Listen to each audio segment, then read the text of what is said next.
Quero cumprimentar a todos com a doce paz do Senhor Jesus. Amém. Graças a Deus. É uma alegria poder retornar à igreja.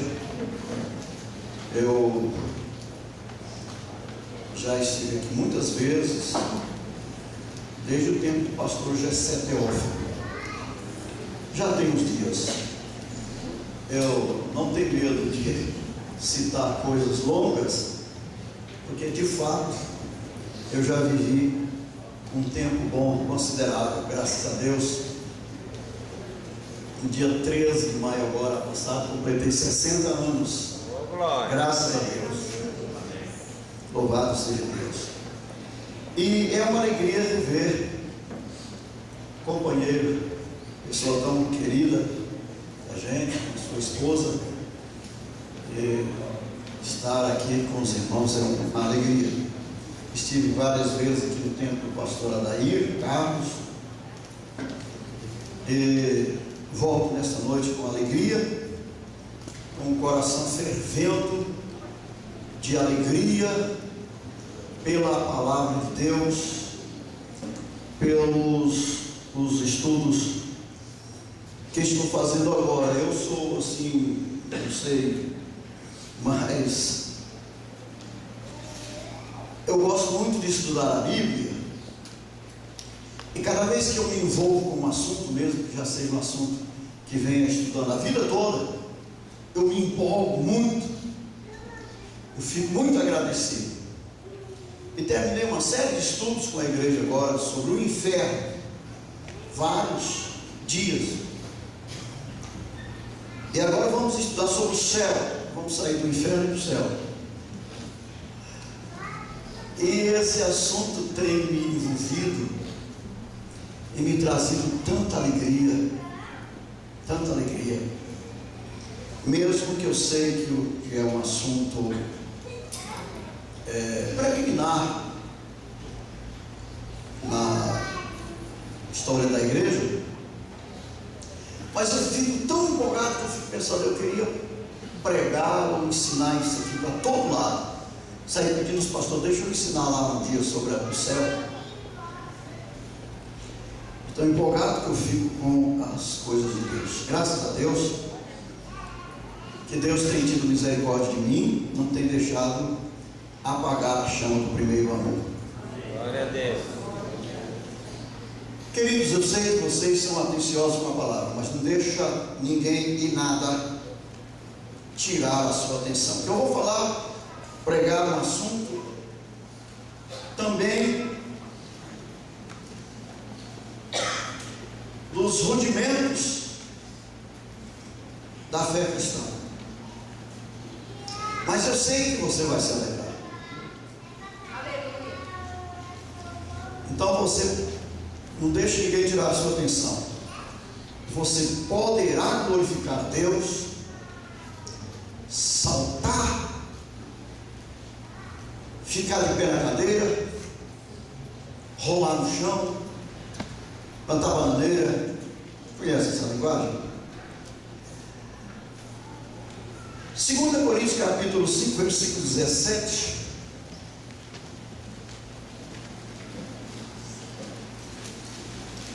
O pastor falou aqui sobre a minha esposa. Ela está se recuperando da cirurgia, 2 cirurgias que fez simultaneamente, mas está bem.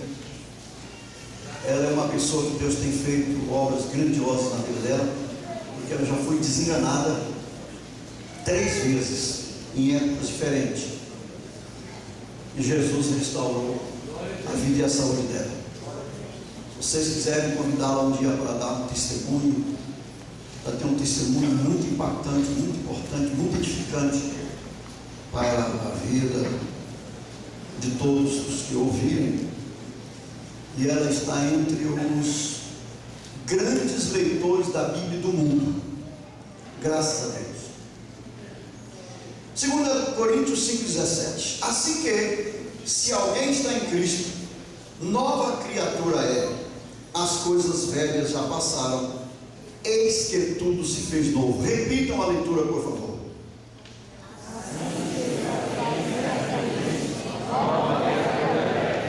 As coisas velhas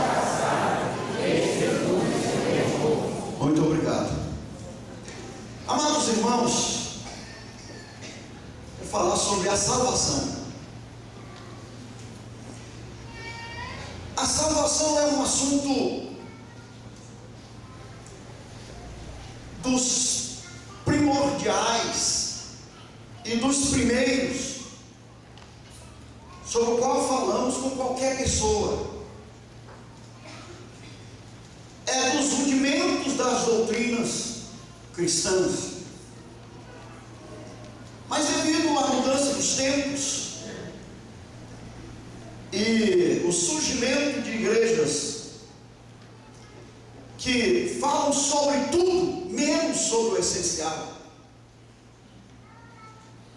há uma necessidade de voltarmos a falar frequentemente sobre este assunto na igreja. No momento, nos programas de televisão, nós ouvimos muito mais sobre adesão do que sobre conversão.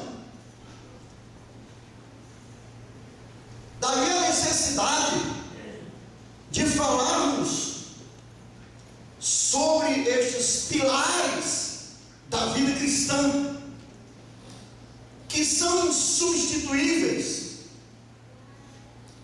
Que a pessoa pode ser o maior teólogo do mundo, ele precisa estar firmado nestas bases, nestas coisas simples, porém grandiosas. É bom dizer, ou lembrarmos, que tudo que Deus faz é muito grande. Por exemplo, Deus criou o céu. O céu é muito grande, tanto como lugar, como estado de vida, ou condição de vida. Deus criou o inferno é muito grande, do mesmo jeito. Deus criou o universo é muito grande. Deus criou o homem é muito complexo, difícil de ser entendido. Deus disse para Adão e para Eva: não pequem, se pecarem vão morrer. Eles não entenderam. A morte é uma coisa terrível, podemos dizer grande, mas Deus enviou Jesus Cristo, e Jesus realizou um sacrifício. Esse sacrifício de Jesus é muito grande. Jesus salva o pecador. Esta salvação de Jesus é muito grande. E quantas vezes a gente fica pensando que a salvação é uma coisa simples, é algo pequeno? Não, a salvação é muito grande, é muito maravilhosa, é excepcional.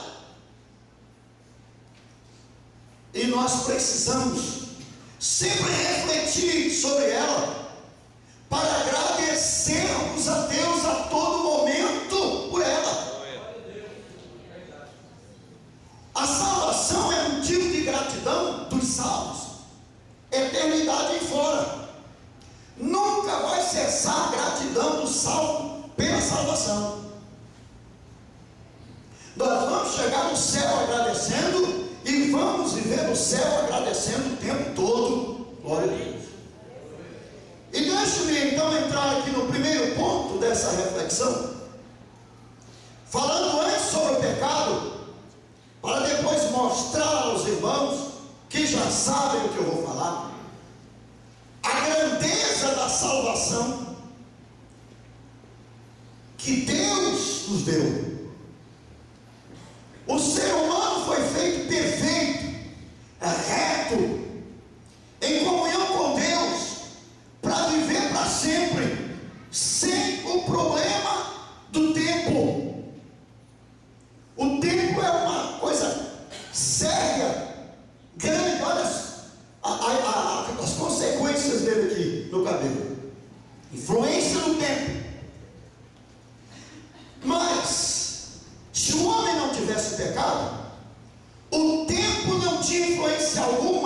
vida dele. Então, queridos, depois do pecado, Gênesis capítulo 6 e versículo 5 diz que Deus se arrependeu de haver feito o homem, porque as imaginações, ou a imaginação do seu coração era má continuamente, ininterruptamente.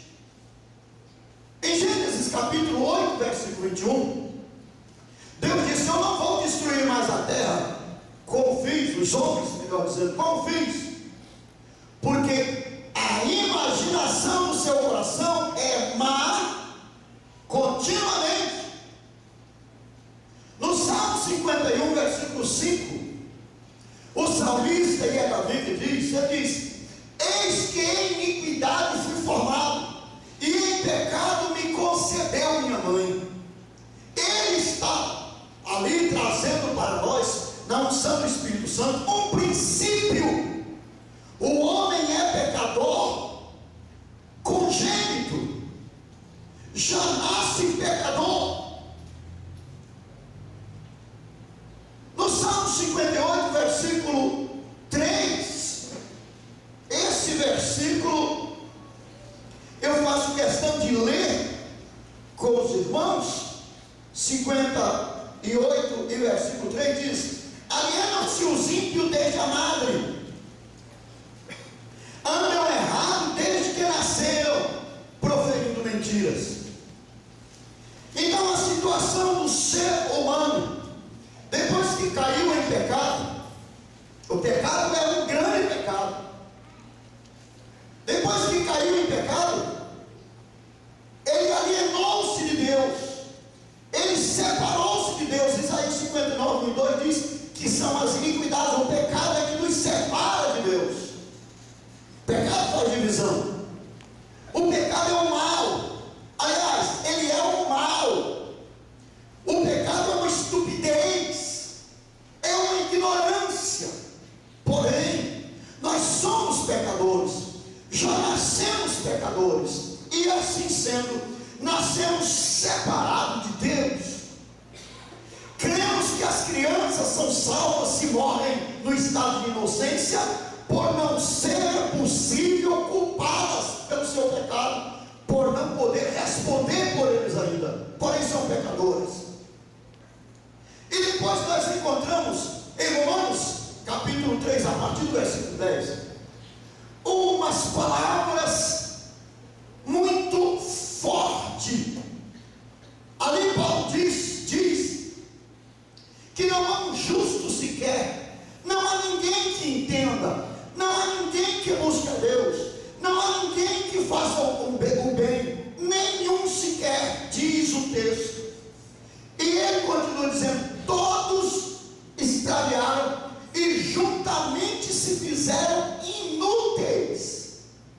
Aí no versículo 23 ele diz: porque todos pecaram e destituídos estão da glória de Deus. Aí nós vamos para o capítulo 6, versículo 23, ele diz: o salário do pecado é a morte. E voltamos para Ezequiel 18, 4 e 20, ele diz: a alma que pecar, essa morrerá. Então a sentença divina para o pecado é morte. A recompensa, o galardão, o salário do pecado é a morte, nos seus três aspectos. Primeiro, a morte biológica, a morte física. Segundo, a morte espiritual, que pode ser temporária. A pessoa não convertida está espiritualmente morta, embora viva fisicamente. E a morte eterna, que Apocalipse chama de segunda morte, que é a separação definitiva e eterna de Deus.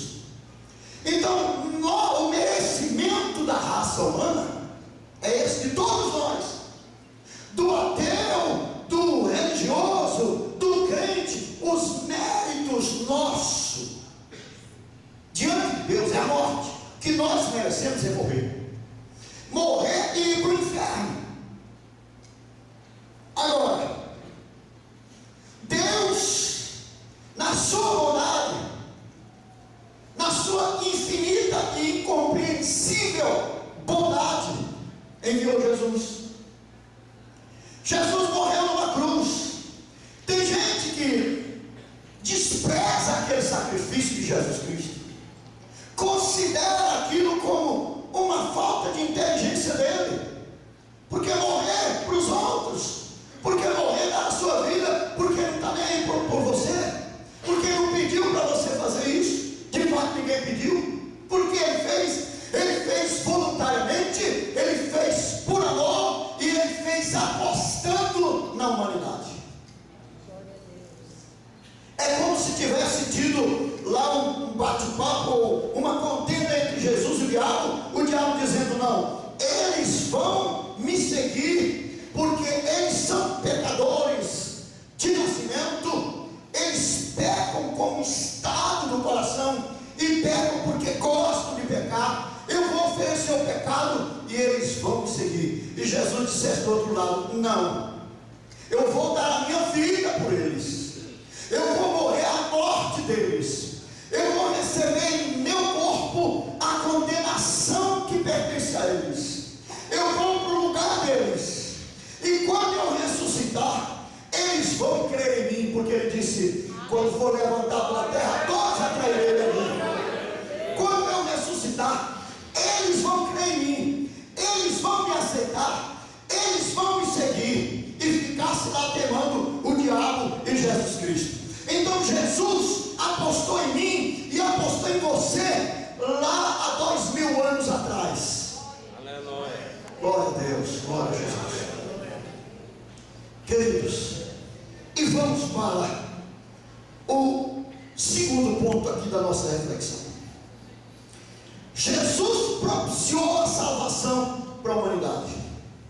A salvação é para todos, por isso ele está chamando a todos. Mateus 11, 28: vinde a mim, todos vós que estáis cansados e oprimidos, e eu vos aliviarei. Glória a Deus, aleluia. Em João 3,36 diz: quem crê no Filho tem a vida eterna. Em 5,24 ele diz: na verdade eu digo, que quem ouve a minha palavra e crê naquele que me enviou, tem a vida eterna, não entrará em condenação, mas passou da morte para a vida. Glória a Jesus. E assim ele continua prometendo vida eterna para quem torna crente nele. E eu gosto desse adjetivo crente muito mais do que o evangélico, porque evangélico é um termo teológico, nós que criamos, mas crente é um termo bíblico e está presente dezenas de vezes na Bíblia. Eu gosto desse termo crente. Agora, para completar, crente evangélico, aí fechou, como diz o sulista catarinense, aí fechou. Crente evangélico, vida eterna. O que é a vida eterna? É a vida que Deus vive. Essa vida eterna é a salvação. Fomos salvos de quê? Para quê?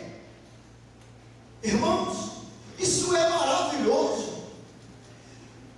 O que Deus exige para salvar um pecador, o pecador não precisa fazer nada, ele não precisa pagar nada. Nós damos dízimos e oferta na igreja, não é para pagar nada, nem comprando nada. Glória a Deus. Agora Jesus Cristo disse repetidas vezes, e em João 3, 5 e 7, o assunto está declarado, embora de modo conciso, mas muito claro: quem não nascer de novo não pode ver o reino de Deus. Ora, é claro, a situação que expliquei anteriormente, que os irmãos já sabem: todos pecadores, perdidos, destituídos da glória de Deus, merecendo a condenação eterna. O que qual a saída para ele? É a salvação. E o que é a salvação? É a vida eterna. E o que é a vida eterna? E como é que se consegue isso? É simples e fácil, tão fácil que as pessoas preferem não acreditar nela. Uma grande maioria das pessoas não acreditar, porque as pessoas acham mais fácil pagar, ter que vender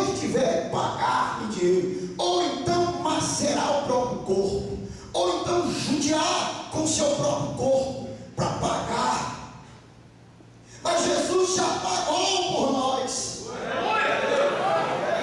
Nós não precisamos pagar nada. E outra coisa, se intentássemos fazer, jamais conseguiríamos, porque Salmo 49, versículos 7, 8 e 9 diz que ninguém consegue remir a seu irmão, por mais rico que seja, porque os seus recursos se esgotariam antes se tentasse fazê-lo. Glória a Deus. Que é a salvação. A pessoa se converte. Não é aderir para a igreja somente. A pessoa se entrega a Jesus Cristo. A pessoa reconhece-se pecadora perdida, incapaz de salvar-se a si mesmo. Reconhece que os seus merecimentos é o inferno. E ela reconhece em Jesus Cristo o único que pode resolver o seu problema, salvar a sua alma. Então ela entra com três coisas simples. Ela entra com arrependimento, que é uma parte negativa, que é um olhar presente e retrospectivo, reconhecendo, lembrando dos seus atos, e reconhecendo-se pecadora, perdida, caída. Ela então muda de pensamento. Por isso a palavra grega para arrependimento é metanoia, que significa mudança de mente. E os psicólogos, que são especialistas em comportamento, aí deve ter algum deles, sabe que se não mudar a mente, não muda nada na vida de uma pessoa. Ela se arrepende e ela se converte com fé, que é confiança em Jesus Cristo. Não é uma esperança, é uma confiança em Jesus Cristo. Ela entra só com isso, fé e arrependimento, conversão. Ela se entrega a Jesus Cristo em espírito, alma e corpo, sem reserva. Se joga nos braços de Jesus com tudo que ela é, com tudo que tem, com prostituição, com adultério, com maconha, com cocaína, com tudo que ela tem e com tudo que ela é. Ela se joga nos braços de Jesus Cristo. Não se espera preparar, não se prepara para aceitar Jesus. Ninguém está preparado e nunca estará preparado para aceitar Jesus. Se fosse possível se preparar, não precisava de Jesus. Precisa de Jesus exatamente porque ninguém é capaz de se preparar, estar à altura de recebê-lo. Se recebe Jesus, é lascado mesmo como vem do mundo, como está lá. Glória a Deus, E aí quando se joga nos braços dele, ele agora vai fazer o que ninguém pode fazer. Só ele. Só ele. Glória a Deus. Agora, saiba de uma coisa, sem isso que eu vou falar, não adianta ter carteirinha de pastor, de bispo, de apóstolo, de papa, seja lá do que for, cantar bem, pregar bem, tocar bem, não adianta nada, porque quem disse foi Jesus em João 3:3. Quem não nascer de novo não pode ver o reino de Deus. Ele não disse, quem não nascer de novo terá problemas, não. Ou terá dificuldades, não. É impossível ver o reino de Deus sem nascer de novo. Glória a Deus. Como é que isso acontece? Essa pessoa se entregou a Jesus, arrasada, acabada, no pó e na cinza, porque o Salmo 40 diz que é assim que nós viemos de lá, charco de lodo, do lugar horrível. E agora Jesus, olhando para esse pecador arrependido, que converteu a ele, que se entrega a ele, Jesus o regenera. Essa palavra é muito forte no original. Ela, no português, ela tem sido usada como quase todas as palavras técnicas da Bíblia. No português, ela tem sido dada a ela um sentido trivial. Essa também. Aqui no mundo, se a pessoa deixou de fumar, regenerou. Se a pessoa bebia até ficar embriagada,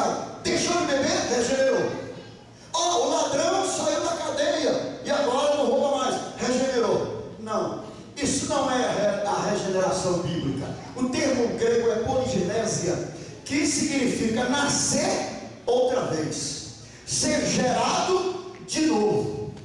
Quem se entrega a Jesus, quem aceita Jesus como Salvador e Senhor dele, se entrega sem reserva, inteiramente se joga nos braços dele, com todos os seus pecados e males, ele é regenerado, ou seja, o Senhor promove nele o novo nascimento, a regeneração. Ele é gerado de novo. E João 1:13 diz que este nascimento não é da vontade da carne, nem do varão, nem do homem, mas é o nascimento de Deus. E o termo grego significa nascer do alto, nascer de cima. Aleluia. É regenerado, sua natureza é mudada. O Senhor concede a ele a nova natureza, a natureza de Cristo, como disse Pedro. E com esta natureza ele põe a velha natureza debaixo dos pés. Ele crucifica a velha natureza e vive agora com prazer nas coisas de Deus, com alegria, porque ele é salvo por Jesus. Aleluia. Ser crente não é ser um simples religioso como nas demais religiões, não. De jeito nenhum. Não tem nada a ver com o que acontece nas demais religiões. Ser crente é ser uma nova criatura, pela natureza de Cristo, tendo o Espírito Santo, mesmo que não seja batizado com o Espírito Santo, mas tem o Espírito Santo. Ninguém é salvo sem ter o Espírito Santo. É Ele quem convence o homem. Nós pregamos, o Espírito Santo convence e o pecador converte. E a conversão, o sentido da conversão é mudar a direção da vida. Por isso é um termo técnico militar também. O militar vai marchando numa direção e ele faz a conversão de duas maneiras. Ele pode fazer em meia volta, vou ver, que é a mudança de direção também da vida, ou ele pode fazer a conversão, como é chamada na própria polícia. Ele recebe uma voz de comando, fica marcando o passo, depois recebe outra voz de comando para marchar, por exemplo, à esquerda, e ele vai virando, e vai virando, e vai virando, e recebe uma ordem para seguir em frente, e ele então segue em frente. Isso é conversão. Aleluia! Conversão significa mudança de vida, mas é pelo avesso. Não é simplesmente deixar alguns vícios grosseiros, não. É uma mudança radical. É uma mudança total. E o que é isso? Agora ele recebe a salvação. O que ele faz é isso, mas com todo o seu pecado. Agora, o Senhor promove nele a regeneração. Irmãos, isso é instantâneo. Ninguém é salvo às prestações. Ninguém é salvo aos poucos. De tal maneira que ou o sujeito é salvo, está salvo, ou está perdido, não tem meio termo. Meio grande não existe. Ou é ou não é. Agora, queridos irmãos, preste atenção que eu quero explicar para vocês rapidamente aqui o que é a salvação no terceiro ponto da nossa reflexão. Nesse ato da regeneração, o Senhor, na regeneração, comunica ao nosso espírito morto a vida dele.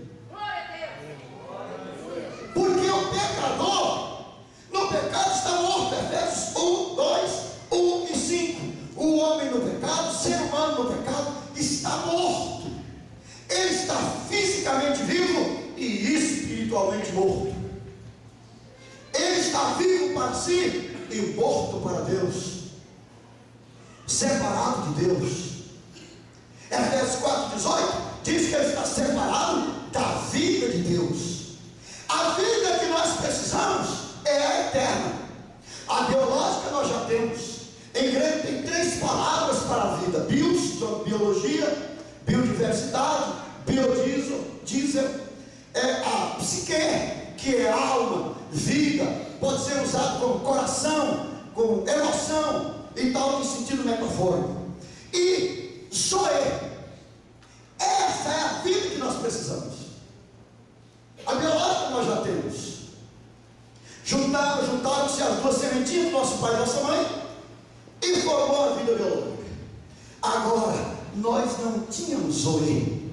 Zoe é uma classe de vida especial. A palavra é usada como zoologia, zoológico, zootecnia, vem de Zoe. Mas a palavra na Bíblia refere-se a um tipo especial, excepcional, sublime, gloriosa, espiritual, que só Deus tem, de acordo com João 5,26. O Pai tem a vida em si, e a vida ali no original é Zoe. Em João 10,10, a última parte, Jesus Cristo disse que veio para dar vida e vida em abundância. Vida ali é Zoe. Ele veio nos dar uma vida que ninguém mais tem, só Deus. Essa é a vida que quem se converte recebe. É a vida do próprio Deus, a vida que Deus vive, não no mesmo grau, mesmo gênero, mesmo número, mas não no mesmo grau, porque o grau de vida dele é no nível da divindade. Nós somos criatura, mas é da mesma espécie. Nós recebemos a vida de Deus para viver a vida que Deus vive, para viver no lugar que Deus vive, para ter o gozo que Deus tem. Aleluia, glória a Jesus. E deixe-me falar aqui o que é vida. Vida é existência. No caso de Zoe, existência especial, beatífica, visão efetiva, incluindo luz, liberdade, perfeição, qualidade, durabilidade, intensidade, tudo em grau de perfeição infinita, por se tratar da vida do próprio Deus. A salvação que nós recebemos na conversão é a vida eterna que Jesus Cristo veio nos dar. Esta vida colocada ou adjetivada como eterna, vida eterna, Zoe Aionios, é a vida de Deus, a vida que não tem fim. Glória a Jesus. E assim, nossa salvação é nossa participação na existência de Deus, na luz de Deus, na liberdade de Deus, na expansão de Deus, na extensão da vida de Deus, no gozo de Deus, na visão efetiva de Deus, na perfeição da luz de Deus, na liberdade de Deus, com a duração da vida de Deus. Perdeu a oportunidade de dar uma glória a Deus. Olha, isso não é maravilhoso, não? Isso é para a gente andar pela rua aí com a cabelo, nariz empinado assim. Você deu sussado. Aleluia! Ele não está escrito no livro da vida. Aleluia! Glória a Jesus, aleluia! Tem uma coisa, irmão. É possível perder essa salvação, mas dificilmente um salvo perde a salvação. Por quê? Porque experimentando-a, ainda mais com as bênçãos que a acompanham e que nós já começamos a desfrutar aqui, um crente não quer jamais voltar para trás. O crente não quer jamais voltar para trás. Deixar Jesus. Se ele, por uma imbecilidade, cai em pecado, que é possível por causa de nossas limitações, e a velha natureza que não acaba, não morre, ela fica crucificada, mas ela está lá, e toda hora ela diz: me dá uma chance, toda hora diz: aí, e eu? Então, pode ser que no momento o crente deixe de vigiar e dá uma oportunidadezinha para ela e cai em pecado. Mas se ele é salvo, imediatamente ele faz o que está em Provérbios 28:13. Ele confessa e deixa, e a jornada continua. Aleluia! Glória a Deus! Essa gente que vive desviando, aí essa pastor vão pisar no pé do outro, aí o camarada desvia. Será que esse camarada é crente dela? Será que essa pessoa experimentou salvação? Ou é apenas uma das muitas que aderem para a igreja, porque a igreja é uma sociedade boa, uma comunidade aconselhável, recomendável para se viver, para criar família? O camarada quer casar, vem para a igreja. O camarada quer comprar um carro, infelizmente tem gente pensando que a igreja é uma agência econômica, vem para a igreja para melhorar a situação financeira e está aí por aí afora. É bom que todos venham, mesmo que seja com objetivos e visões continuar assim, vai perder o tempo. Porque essa nossa religiãozinha é boa, maravilhosa, mas ela não pode mudar a vida de ninguém. É igual a católica nesse sentido. Agora com a vida eterna, o nome escrito no livro da vida, o Espírito Santo habitando em nosso coração. Ele é o penhor da nossa salvação. É penhorada pela pessoa do Espírito Santo. Ele também é o selo da salvação, selado com o Espírito Santo, cheio do Espírito Santo e com a palavra de Deus nas mãos para nos guiar. A palavra é o manual. Qualquer dúvida, qualquer coisa é no manual. Nós não vamos voltar atrás, com a graça de Deus. Sozinho nós não conseguimos, mas o Senhor Jesus disse: eis que estou convosco alguns dias, todos os dias, até você morrer, até a consumação dos séculos. Nós vamos perseverar. Eu esqueci de marcar um negócio, meu Deus, acho que está na hora de terminar. Olha, deixa eu só contar mais uma. Minha sogra se converteu em 55, só lendo o Novo Testamento, ninguém pregou para ela. Eu sempre digo, a Bíblia ensina a ser crente, não ensina a ser católico, não ensina a ser espírita, não ensina a ser macumbeiro, não ensina a ser ateu. A Bíblia ensina a ser crente. Ninguém se torna espírita lendo sua Bíblia, ninguém se torna católico praticante lendo a Bíblia. Não, ninguém. Tem que ter uma tradição, tem que ter alguém ensinando alguma coisa, mas aprende a ser crente sem ninguém falar nada, só lendo a Bíblia. Aleluia! Minha sogra ficou crente em 55, ela partiu para o Senhor em 2004, com 78 anos. E numa ocasião difícil da vida dela, marido desviou-se, disparou a espancá-la e tal. Ela teve que separar dele para continuar viva, senão ele ia matar ela. E aí, um pastor muito limitado e tal, queria que ela reconciliasse com ele, como ela não podia. O juiz da cidade recomendou ela não fazê-lo. Ela foi excluída da igreja, injustamente. Naquele tempo, irmãos, uma pessoa excluída da igreja não só podia vir no culto de domingo, podia vir no culto de oração, podia vir no culto de doutrina, assim chamado. O que acontecia? No culto de oração, ela vinha, esperava o culto começar, ficava atrás da igreja, orando, enquanto os irmãos estavam orando dentro do templo, ela orando de trás do templo ao Senhor. Muito tempo assim. Aí um dia Deus usou uma pessoa e disse: reconcilia minha serva. Quando ele fez uma ameaça para o pastor correu, reconciliou ela novamente, e você veio comunhão. Glória a Deus, glória a Deus. Minha sogra perdeu 3 maridos, ainda antes de ser crente, não deu certo, separou. Depois converteu, se casou. Depois descobriu um homem, era novo convertido, o homem já era casado. Então Deus usou uma pessoa em profecia e falou com ela. Então separou-se, eles vivendo bem, ela gestante do primeiro filho, separou-se porque não podia continuar daquele jeito. Estou contando para vocês verem a abnegação por causa da salvação.